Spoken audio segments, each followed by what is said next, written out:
K-Suite, la solution collaborative éthique.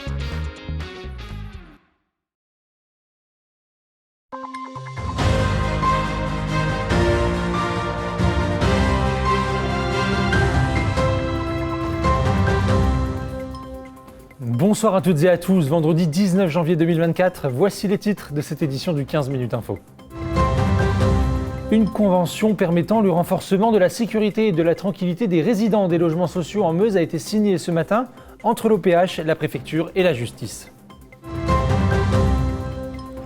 L'année 2024 commence par une excellente nouvelle pour le centre hospitalier de Vitry-le-François, puisqu'une nouvelle aile de son service de soins médicaux et de réadaptation a été inaugurée ce jour. La deuxième édition du Forum BTS s'est tenue ce vendredi au sein du lycée Saint-Exupéry de Saint-Dizier. L'objectif, faire découvrir un large choix de formations après le lycée pour les élèves de terminale. Et nous terminerons notre édition en vous emmenant dans un voyage au cœur de l'art et de la mémoire. Le musée de Saint-Dizier a ouvert ses portes à sa nouvelle exposition nommée Boucle temporelle. Et voici pour les titres. Une convention de partenariat relative au renforcement de la sécurité et de la tranquillité des résidents des logements sociaux en Meuse a été signée ce matin entre l'OPH, la préfecture et la justice du département. Concrètement, le but est de faciliter les démarches d'expulsion dans les cas de nuisance et d'incivilité. Un reportage de Gaël Bossu. Une signature pour sceller un nouveau partenariat et combattre encore les incivilités sociales. La préfecture de la Meuse, l'Office public de l'habitat, ainsi que les procureurs de Bar-le-Duc et Verdun et la gendarmerie sont désormais réunis sous une convention. Concrètement, cette dernière permet un meilleur lien entre chaque entité pour permettre à l'OPH d'avoir les capacités nécessaires de réagir en cas d'incivilité ou de troubles publics par un des locataires. Cette convention va, je pense, permettre de fluidifier, si je puis dire, les relations entre nos services, nos équipes de terrain qui essayent d'arranger les choses, et puis donc tout ce qui est procédure de justice. Cette convention, elle permet de sécuriser, d'avoir un circuit clair pour l'OPH. L'OPH sait maintenant à partir de quand et dans quelles circonstances elle peut demander la transmission de ces pièces. Ça permet naturellement de fluidifier et de sécuriser ces demandes et ces transmissions.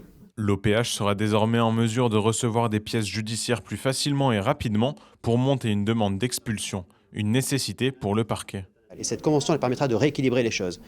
Il faut avant toute chose expulser ceux qui perturbent la vie du quotidien des autres habitants dans les logements sociaux, pas ceux qui se lèvent le matin et qui peinent à payer leur loyer. C'est ça l'esprit de cette convention. Les troubles qui sont visés, c'est le deal, c'est les occupations systématiques de halls d'immeubles, ça va être des nuisances répétées de bruit, d'incivilité, de dégradation. Voilà, c'est ça qui est visé. Ainsi, la préfecture de la Meuse poursuit ses mesures de sécurité contre les incivilités. Quand vous êtes en logement social, vous avez autant le droit que tout autre citoyen de vivre tranquille chez vous. Et on sait bien que dans du collectif, c'est plus difficile. Et puis l'objet social même fait que on peut avoir plus de difficultés. Et donc c'est important que toutes les personnes, y compris nos personnes les plus fragiles, qui sont les OPH, aient ce même niveau de sécurité, elles y ont droit. Actuellement, sur le département, une quinzaine de dossiers d'expulsion suite à des nuisances ou des incivilités rentreraient dans le cadre de cette convention. Et l'année 2024 commence donc par une excellente nouvelle pour le centre hospitalier de Vitry-le-François, puisqu'une nouvelle aile du service de soins médicaux de réadaptation a été inaugurée hier. 18 nouveaux lits ainsi qu'une salle technique de réadaptation ont vu le jour. Gaël Bossu était sur place. 1, 2, 3. Voilà. Le ruban est coupé, les sourires sont radieux. Et pour cause, c'est une inauguration qui était très attendue. L'extension du service réadaptation du centre hospitalier de Vitry-le-François, mise en service en 2023, est flambant neuve. Ce service polyvalent à orientation gériatrique accueille les patients nécessitant des soins de réadaptation après une hospitalisation. Toutes les chambres sont déjà occupées, signe d'un besoin évident. Voilà, on est très content, très satisfait. Cette extension est une vraie belle réussite avec une prise en compte de l'ensemble des éléments réglementaires à la fois pour l'accueil, les surfaces au sol, l'aspect sanitaire, les déambulations et les équipements. Donc c'est une vraie belle réussite et qui était très très attendue de tous nos professionnels et des patients également. En plus de ces 18 lits supplémentaires, une nouvelle salle de rééducation a vu le jour. Les patients ont accès à du matériel médical dernière génération, comme ce tapis de marche connecté. Donc là, ça va être un décor, ça va être à France et à Savoie. Voilà.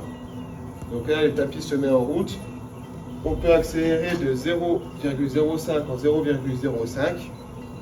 Prendre en charge les patients qui ont eu des AVC avec des hémiplégies, donc on va les rendre autonomes autant que se peut en fonction de leur récupération motrice. Ça peut être aussi du post-opératoire, les prothèses de genoux, prothèses de hanches, les accidents de la voie publique, enfin voilà, tout type de pathologie qui entraîne une perte d'autonomie. Donc on est là pour, maladie de Parkinson par exemple, une rééducation de la maladie de Parkinson. Ça fait partie d'un ensemble. Si aujourd'hui on a un SMR moderne, ça fait partie de la réorganisation de l'hôpital. Il ne faut pas oublier que l'hôpital a abandonné sa chirurgie pour se consacrer sur des activités différentes. Avec ces nouveaux locaux, Vitry-le-François affiche un service de santé en très bon état, malgré le contexte médical national très compliqué. La période est encore assez morose pour les hôpitaux, mais néanmoins le centre hospitalier de Vitry-le-François continue de garder une dynamique pour renouveler son offre de soins avec à la fois des modernisations architecturales et la création de lits. Donc c'est tout à fait positif pour notre territoire du Vitria. À terme, le centre hospitalier a l'ambition de décrocher le label Centre d'excellence dans la prise en charge de la personne âgée. Et à noter qu'en plus de cette extension, des travaux sont prévus aux urgences de Vitry-le-François ainsi qu'à l'EHPAD.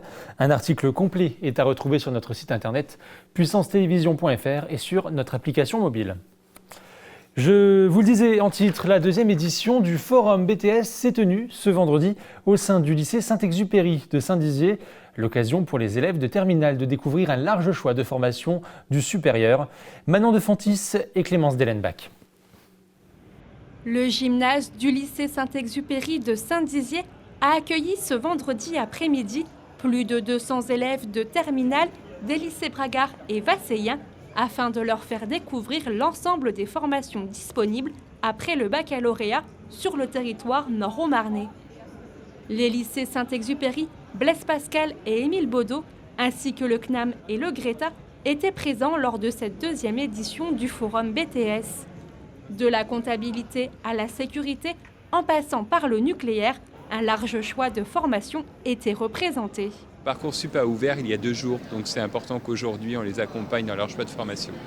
Alors ce sont les BTS des 3 lycées du secteur, à savoir le BTS MOS du lycée de Vassy, les 2 BTS industriels du lycée Blaise Pascal et les 3 BTS en formation initiale du lycée Saint-Exupéry, à savoir NDRC, SAM, CG et également les BTS en formation continue, donc par voie d'apprentissage, à savoir le BTS MCO qui est présenté au lycée Saint-Exupéry.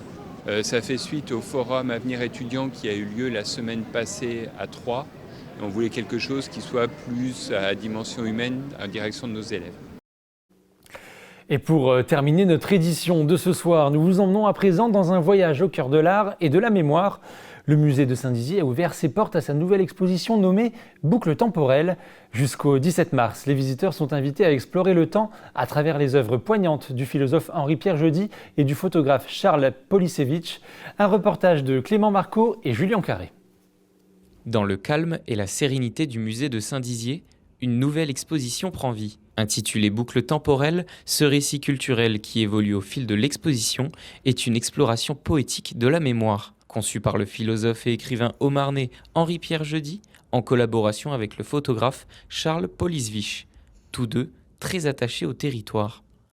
Moi, je voulais quand même qu'il y ait, et on le voit, il y a 3 registres qui se croisent, 3 registres en harmonie. Le premier, c'est la photographie. Le deuxième, c'est l'écriture philosophique et poétique. Et le troisième, c'est une bande sonore qui accompagne l'exposition, Et cette bande sonore, elle est surtout composée de poèmes, mais aussi de bruits et de voix de personnages qui vivent sur ce territoire. Les visiteurs seront transportés à travers des lieux emblématiques de la région, comme la grotte d'Ambonville ou le lavoir de Vignory. Chaque photographie accompagnée des textes du philosophe Aumarnais. Cette expérience offre une plongée dans la mémoire collective et individuelle, transcendant les limites du temps.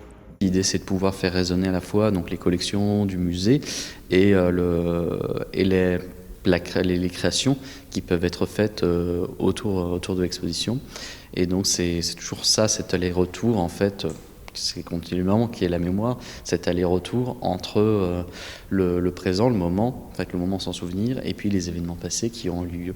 De Ciré-sur-Blaise à la momie, en passant par des collages calligrammatiques, l'exposition Boucle temporelle invite à un voyage à travers la mémoire et le temps. Cette expérience unique offerte par le musée de Saint-Dizier sera accessible du 19 janvier au 17 mars. Et c'est la fin de ce journal. Merci à vous de nous avoir suivis. Dans quelques secondes, vos prévisions météo de demain. Prochain point sur l'information demain à 19h dans votre 15 minutes info. Très belle soirée à tous. Restez avec nous, l'information continue. Toute l'actualité en continu à retrouver sur notre site internet et notre application mobile. Retrouvez-nous sur le canal 373 de la TV d'Orange et sur le canal 953 des offres Freebox.